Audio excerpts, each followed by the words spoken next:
नमस्कार, खास पेशकश देख रहे हैं आप। मैं हूं आपके साथ नेहा दुबे। छत्तीसगढ़ में प्रधानमंत्री मोदी के दौरे से पहले सियासत उबाल रही है। आपको बता दें कि घोटालों को लेकर बीजेपी और कांग्रेस सामने सामने है। वहीं पीएम के दौरे से पहले अमित शाह का दौरा भी कई सुगबुगाहट लेकर आया। पीएम के दौरे को लेकर शाह तैयारियों का जायजा लेंगे। वहीं प्रदेश में 13 बीजेपी विधायकों के आंकड़े को बहुमत यानी कि 46 सीटों के पार पहुंचाने का रोड मैप तैयार करेंगे।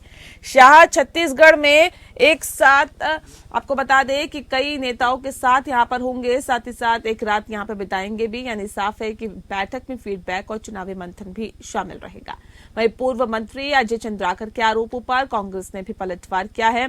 चंद्राकर के आरोपों को गीदड़ भभकी के तौर पर बताया गया है। साथ ही साथ 1 लाख करोड़ के घोटालों की जांच कराने की बात कही गई है। प्रधानमंत्री नरेंद्र मोदी के दौरे के पहले छत्तीसगढ़ में घोटालों को लेकर कांग्रेस और भाजपा आमने सामने हैं। कांग्रेस जहां भाजपा पर 1 लाख करोड़ के घोटाले का आरोप लगा रही है, तो वहीं भाजपा केंद्र सरकार के पैसों का दुरुपयोग का आरोप लगाते हुए सरकार को बर्खास्त करने की मांग करती नजर आ रही है। छत्तीसगढ़ में पीएम मोदी भाजपा के चुनावी अभियान का शंखनाद करने जा रही हैं और उसके पहले की घोटालों को लेकर सियासत शुरू हो गई है। इसकी शुरुआत कांग्रेस के प्रेस कॉन्फ्रेंस से हुई है। कांग्रेस के संचार प्रमुख सुशील आनंद शुक्ला ने प्रेस कॉन्फ्रेंस कर भाजपा शासनकाल में 1 लाख करोड़ का घोटाला होने का आरोप लगाया है। इनमें 6 घोटालों को मनी लॉन्ड्रिंग मानते हुए पीएम से इनकी जांच कराने की मांग की है। कांग्रेस के आरोपों पर पूर्व मुख्यमंत्री रमन सिंह ने पलटवार किया है। उन्होंने कहा है कि भाजपा के 15 सालों के शासन में केंद्र में 10 साल कांग्रेस की सत्ता रही, 5 साल से प्रदेश में कांग्रेस की सरकार है। अगर घोटाला हुआ तो कांग्रेस ने जांच क्यों नहीं कराई? वहीं अब भाजपा ने भी प्रेस कॉन्फ्रेंस कर कांग्रेस सरकार पर घोटालों का आरोप लगाया है। केंद्र सरकार के पैसों के दुरुपयोग का आरोप लगाते हुए अजय चंद्राकर ने केंद्र सरकार से राज्य सरकार को बर्खास्त करने की मांग भी कर डाली है। वहीं कांग्रेस ने इसे गीदड़ भभकी करार देते हुए एक बार फिर 1 लाख करोड़ के घोटाले की जांच की बात कही है। प्रदेश में पीएम मोदी के आने से पहले ही घोटालों को लेकर कांग्रेस और भाजपा आमने सामने हैं। किसके आरोपों और किसके दावों में कितना दम है, ये तो जनता ही तय करेगी। लेकिन भाजपा और कांग्रेस के बीच छिड़ी जुबानी जंग ने ये बता दिया है कि आने वाले चुनाव में राज्य में हुए भ्रष्टाचार का मुद्दा भी छाया रहेगा।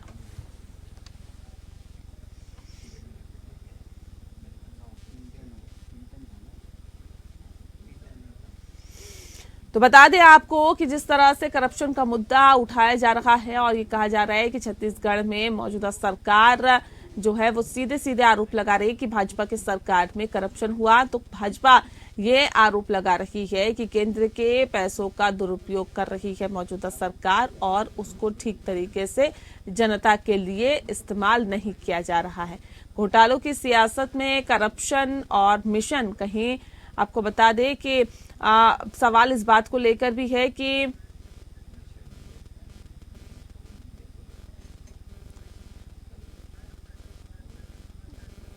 आखिर भ्रष्टाचार के आरोपों के बीच सियासत कहां जाती है, समझने की आज हम कोशिश करेंगे। खास मेहमान हमारे साथ मौजूद है, उनसे आपका परिचय करा देते हैं। आर.के. मिश्रा साहब इस वक्त हमारे साथ है, प्रवक्ता है भारतीय जनता पार्टी के, बहुत स्वागत है आपका। जयकरण वर्मा जी इस वक्त हमारे साथ है, नेता हैं कांग्रेस के, आपका भी बहुत स्वागत है। इस खास कार्यक्रम की शुरुआत आपके साथ ही करते हैं वर्मा जी, क्योंकि सीधे सीधे आरोप लग रहे हैं कि देखिए केंद्र का जो पैसा है उसका दुरुपयोग करने का काम कांग्रेस की सरकार छत्तीसगढ़ में कर रही है।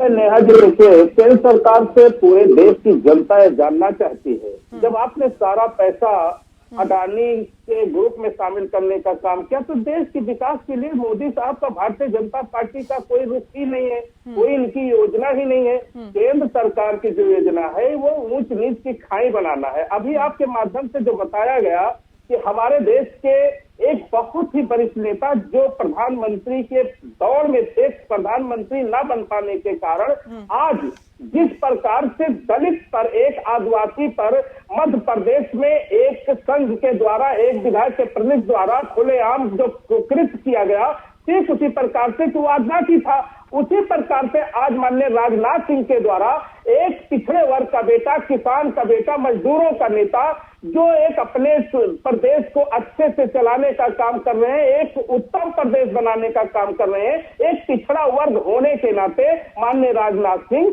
आपको भ्रष्टाचारी लगता है वो बेटा, क्योंकि वो पिछड़े वर्ग का बेटा है, क्योंकि वो दलितों, मजदूरों और अल्पसंख्यकों की, मजदूरों की आवाज बनकर वो अपने प्रदेश को उत्तम प्रदेश बनाना चाहता है। उसने किसानों की बड़ी बड़ी योजनाएं दी है, यहाँ तक कि चाहे गेहूं हो, चाहे वो धान हो, चाहे गौमूत्र हो, चाहे गाय का गोबर हो, चाहे भैंस का गोबर, उससे भी किसानों को लाभ देने का काम किया। लेकिन माननीय इतने बड़े नेता राजनाथ सिंह, आपके मुंह से अगर जो पिछड़े का बेटा है, पिछड़े होने के नाते अगर जो आप उसको भ्रष्टाचारी बताते हो, तो आपकी ऐसी घटिया सोच की मैं निंदा करता हूँ। अगर आप ये सीधे सीधे आरोप लगाते हैं कि देखिए भारतीय जनता पार्टी, आपका इस तरह रिएक्शन पिछड़े वर्ग के लिए पूरे देश में अच्छा नहीं है। आपने पिछड़ों को गाली देने का काम किया है, किसान पुत्र को गाली देने का काम किया है, आपने मुख्यमंत्री को गाली नहीं दिया। जयकरण जी, अगर आप ये आरोप लगा रहे हैं कि देखिए भाजपा शासन में तो 1 लाख करोड़ रुपए का घोटाला हुआ था,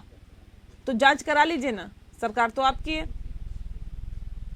नहीं, अगर जो मैं कह रहा हूँ जांच तो हो रही है, इसीलिए तो पूर्व मुख्यमंत्री रमन सिंह भी इसीलिए घबराए हुए हैं। ऐसा नहीं है नेहा जी, जांच हो रही। हमारे मुख्यमंत्री जी बहुत ही ईमानदार, कर्मठ और सुशील और गरीब जनता की आवाज बनकर पूरे देश में अगर जो कोई एक नाम है तो वो माननीय भूपेश बघेल जी का नाम है। इसलिए राजनाथ सिंह ही नहीं, मोदी सरकार, मोदी साहब भी उस भूपेश बघेल से घबराने का काम करते हैं, क्योंकि ईमानदार व्यक्ति हर वो सत्ताधीश पार्टी जो तानाशाह बनता है वो डर जाता है।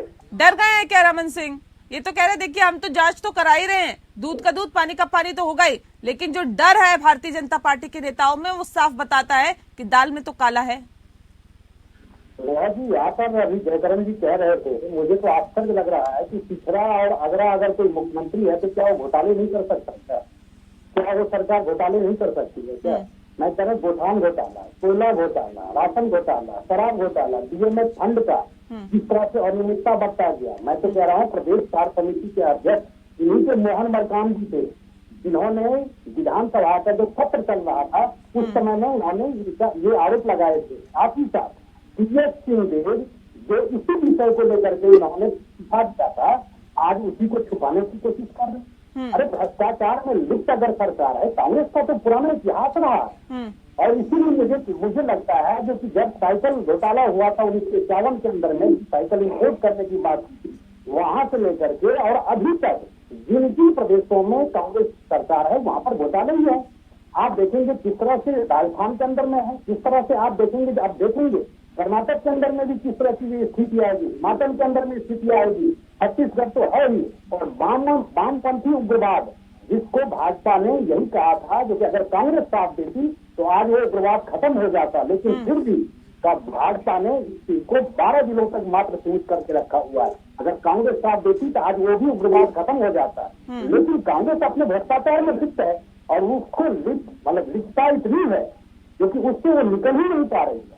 मुझे लगता है छत्तीसगढ़ की जो सरकार अभी जो विधानसभा आने वाला चुनाव है उसमें मुझे लगता है कहीं न कहीं जनता इनको जवाब देगी और निश्चित तौर पर जवाब देगी और ये इनके हाथ से बिल्कुल ये राज्य जाने ही वाला है। ठीक है वर्मा जी, देखिए सीधे सीधे आरोप लग रहे हैं, कह रहे जनता तो जवाब देगी, साथ ही साथ रमन सिंह भी इस बात को कह रहे हैं कि केंद्र में जब आपकी सरकार थी तो हमारी राज्य में सरकार थी और इतना ही हम भ्रष्टाचार कर रहे थे तो 15 साल तक हमने किया, क्यों नहीं जांच करा ली थी आपने? केंद्र में आपकी सरकार थी, करवा लेते, सीबीआई तमाम एजेंसियां आपके पास थी, क्यों नहीं जांच करवाई? नेहा जी, भारतीय जनता पार्टी के साथी से मेरा प्रश्न है आपके माध्यम से, ये बताने का काम करेंगे जब देश से तमाम हमारे देश को लूट करके विदेशों भागने वाले डकैत जिसको कह लीजिए, जो मोदी साहब उनको पिछड़े वर्ग से जोड़ने का काम किया और ये कहा कि पिछड़े वर्ग से जो लोग हमारे देश का पैसा लूट के लेकर गए वो पिछड़े वर्ग से, इसलिए पिछड़े वर्ग को गाली देना जनता के बस की बात नहीं है। आज फिर वो पिछड़े वर्ग को जोड़ करके माननीय भूपेश जी का नाम जोड़ करके सिर्फ पिछड़ों से जोड़ना चाहते। क्या ये भारतीय जनता पार्टी ये कहना चाहती है कि देश से जो पैसा लूट करके विदेशों में भागे वो भी पिछड़े थे और जो भ्रष्टाचार कर रहे हैं वो भी पिछड़े हैं? हमारा मुख्यमंत्री पिछड़े का बेटा है, किसान का बेटा है, इसलिए उसको भ्रष्टाचारी और चोर साबित किया जा रहा है। इसको दूसरा रंग देने की कोशिश क्यों की जा रही है वर्मा जी? कि पिछड़े वर्ग इसको दूसरा रंग देने की कोशिश की जा रही है रमन। छोड़िए, पिछड़ों को चोर मत कहिए। भारतीय जनता पार्टी और मोदी जी को मेरी सलाह है, पिछड़ों को चोर कहने का साहस जो आप कर रहे हो, ये आपके लिए बहुत भारी पड़ेगा। ये अलग रंग देने की कोशिश मिश्रा जी क्यों की जा रही है? मिश्रा जी बोल रहे हैं, कुछ बोलना चाह रहे हैं, सुन लेते। ये अलग रंग देने की कोशिश की जा रही है क्या? मुझे बहुत ही हास्यास्पद लग रहा है नेहा जी। अभी जयकरण जी हर एक बातों में पिछड़ा वर्ग पिछड़े से बिलोंग कर रहा है। अरे मुझे एक चीज बताइए, मोदी जी ने क्यों कहा कि देश से पैसा लूट कर भागने वाले लोग पिछड़े वर्ग के हैं? ऐसा पिछड़े वर्ग को बदनाम करने की कोशिश क्यों की मिश्रा जी? आप इसको बताने का काम करेंगे क्या? पिछड़े वर्ग का नाम क्यों लिया मोदी जी ने? जो देश से पैसा लूट रहे हैं, डकैती डाल रहे हैं, विदेश भाग रहे हैं आपकी सरकार में, वो पिछड़े वर्ग के कैसे हो सकते हैं? इस पर आप जवाब दीजिए। फंड के लिए उन्होंने इसी विषय को लेकर के इस्तीफा दिया था, जिसमें 250 करोड़ का अनियमितता है। निश्चित तौर पर आप देखेंगे क्योंकि जब आप 2003, 2008, 2013 में जब भारत भाजपा की सरकार थी तो आपकी केंद्र में सरकार थी, तो आपको अगर लगता था कि हाँ 1 लाख करोड़ का घोटाला हुआ है तो आपके पास तो सारी एजेंसियां थी, आपको बिल्कुल वहां पर जांच करा लेनी चाहिए थी। अगर जांच आपने नहीं कराया तो इसका मतलब है कि आपके ऊपर में प्रोसिक्यूशन लगाना चाहिए आपको। ठीक है, साथ ही साथ ठीक है, 13 से थोड़ा सा आगे चलेंगे। ठीक है आर के मिश्रा जी, 13 से थोड़ा सा आगे चलेंगे और ये समझने की कोशिश करेंगे, क्योंकि आप लोग आरोप लगा रहे हैं कि केंद्र के पैसे का राज्य सरकार दुरुपयोग कर रही है। कितना पैसा केंद्र ने दिया, कहां पे इस्तेमाल नहीं हुआ? भारतीय जनता पार्टी कह रही है आपकी सरकार थी, क्यों नहीं जांच करा लिया? सवाल इस बात को लेकर भी है कि अब जब आरोप लगा रही है भारतीय जनता पार्टी कांग्रेस सरकार पर, तो कितना पैसा दिया है ये भी समझ लेते हैं। मिश्रा जी, कितना ऐसा पैसा दे दिया है केंद्र सरकार की तरफ से? राज्य सरकारें तो रोती रहती है, कह रही मोदी सरकार जब से आई है तब से पैसा नहीं मिलता है राज्य सरकारों को। आप कह रहे जी पैसा दे दिया, यहाँ पे दुरुपयोग कर रहे हैं। कितना पैसा दे दिया आपने, बताइए ना। नेहा जी देखिए, छत्तीसगढ़ की समस्या क्या है? छत्तीसगढ़ की समस्या नहीं, समाधान बताइए सर, समाधान बताइए, कितना पैसा दिए ये बताइए। बता रहा हूँ। देखिए, छत्तीसगढ़ में जितना राजस्व है उससे 106% इन्होंने केंद्र सरकार से 51,000 करोड़ रुपए का इन्होंने कर दिया।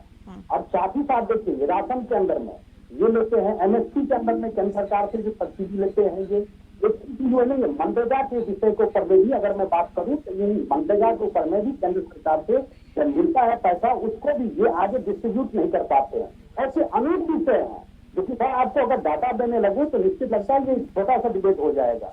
लेकिन एक चीज जरूर मैं कहूंगा, क्योंकि जहां पर छत्तीसगढ़ की सरकार है यहाँ वहां पर जिस तरह से घोटाले की मैं बता तो रहा हूँ आपको, कोयला हो, राशन हो, गोदान हो, उसके बाद आप देखेंगे शराब घोटाले के अंदर की बात कर रहा हूँ, डीएमएफ जिसमें 250 करोड़ का घोटाले का अनुमान लगाया गया है। और ये मैं नहीं बल्कि इनके ही कार्य समिति के जो अध्यक्ष थे मोहन मरकाम, इन्होंने आरोप लगाया था। और साथ ही साथ इसी विषय को लेकर के पीएससी देखिए, आप घोटाले करेंगे केंद्र सरकार से, जो आपका जो राजस्व है, आपका जो रेवेन्यू है, उससे ज्यादा कर्ज आपने ले लिया है, जनरेट करेंगे नहीं रेवेन्यू को। लेकिन आप घोटाले, मुझे लगता है जो कि कहीं न कहीं जनता का जिस तरह से ये लोग दुरुपयोग कर रहे हैं उनके वोटिंग का, मुझे लगता है आगे आने वाले विधानसभा चुनाव में मुझे लगता है। जयकरण वर्मा जी देखिए, यहाँ तो कह रहे हैं हम पैसा देते हैं, आपके मुख्यमंत्री कहते हैं, छत्तीसगढ़ के मुख्यमंत्री कहते हैं क्योंकि मैं कांग्रेस का मुख्यमंत्री हूँ पैसा नहीं आता केंद्र से, क्योंकि मैं कांग्रेस का मुख्यमंत्री हूँ केंद्र पे पैसा रोकने का आरोप लगाते हैं। नेहा जी देखिए, भारतीय जनता पार्टी की झूठ बोलने की आदत है। ये पैसा इनके पास देने के लिए है ही नहीं। इनके पास अगर जो पैसा है तो पूरे देश में भारतीय जनता पार्टी के कार्यालय को सुसज्जित करवाने का, बनवाने का, जमीन खरीदवाने का, इसके लिए पैसा। अगर इनके पास पैसा है तो 20,000 करोड़ का जो माननीय राहुल गांधी ने सदन में पूछने का काम किया था, 20,000 करोड़ किसका है, ये उसके लिए इनके पास पैसा है। इनके लिए पैसा अगर जो होता तो हमारे माननीय मुख्यमंत्री भूपेश बघेल जी ये कोई इधर उधर की बात नहीं करते। मुख्यमंत्री पद पर रहते हुए ये संवैधानिक बात करते हैं और जनता के हित की बात करते हैं। अनाप शनाप मोदी की तरह झूठ अनाप नहीं रोने का काम करते हैं। मैं दुख के साथ कहता हूँ, पुनः उसी पर आता हूँ कि जिस प्रकार से माननीय मोदी जी पूरे पिछड़े वर्ग को जोड़ करके उन्होंने चोर और भगोड़ा साबित किया था, डकैत बनाने का काम किया था।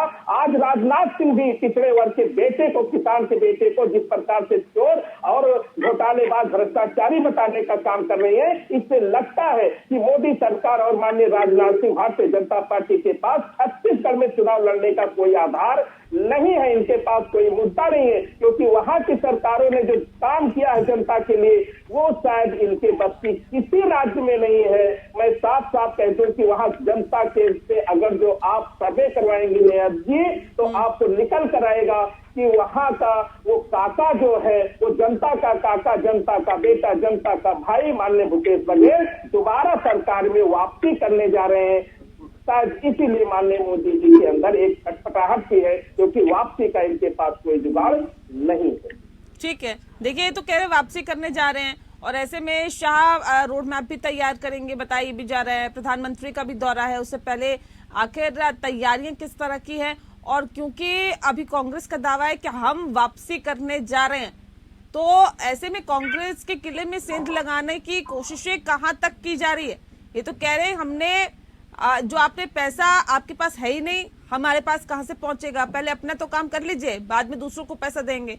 कांग्रेस की जहां पे सरकार है वहां पे भारतीय जनता पार्टी की तरफ से पैसा नहीं आता, यानी केंद्र की तरफ से पैसा नहीं आता। और दूसरी तरफ वहां तो हमारा ऐसा मजबूत किला है जो ढहाने की आप सोच भी नहीं सकते। देखिए आज यहाँ पर हम देख रहे हैं कि जून महीने के अंदर में शायद जयकरण जी को पता भी नहीं होगा 1,61,000 करोड़ रुपये जीएसटी कलेक्शन हुआ है और ये हर महीने रिकॉर्ड हो रहा है। ये तो अपने देश की अर्थव्यवस्था की बात है। और जहाँ पर ये 2014 कांग्रेस की सरकारें और कांग्रेस के मुख्यमंत्री क्यों कहते रहते हैं उनका हिस्सा मारते हैं, उसमें अड़ंगेबाजी करती है केंद्र। यहाँ भी आ रहा हूँ आज। हाँ। देखिए आज हम 5वीं अर्थव्यवस्था है, ये खुद ही कहते हैं कि केंद्र सरकार के पास पैसे नहीं है। मुझे लगता है कहीं पे भी पैसे की कोई दिक्कत नहीं है। ये बजट एलोकेट करते हैं और उस बजट का स्वास्थ्य के ऊपर में जहां एलोकेट करते हैं खर्च कर देते हैं एड के ऊपर। आज आपने देखा किस तरह से केजरीवाल को अब मुख्यमंत्री दिल्ली के उसे सुप्रीम कोर्ट ने कहा है कि 3 साल में आपने कितना एड दिया है उसका ब्यौरा दीजिए। ये सारी व्यवस्था है, चाहे आम आदमी पार्टी हो चाहे कांग्रेस हो, हर जगह घोटाले की सरकार है। और निश्चित तौर पर देखिए जनता बड़े पारदर्शिता के साथ आपको वोटिंग करती है और आशीर्वाद देती है। और निश्चित तौर पर मुझे लगता है के अंदर से इस तरह से घोटाले के ऊपर में जो बैठी है भूपेश बघेल की जो सरकार है उसको उखाड़ फेंकेगी, इतना विश्वास है।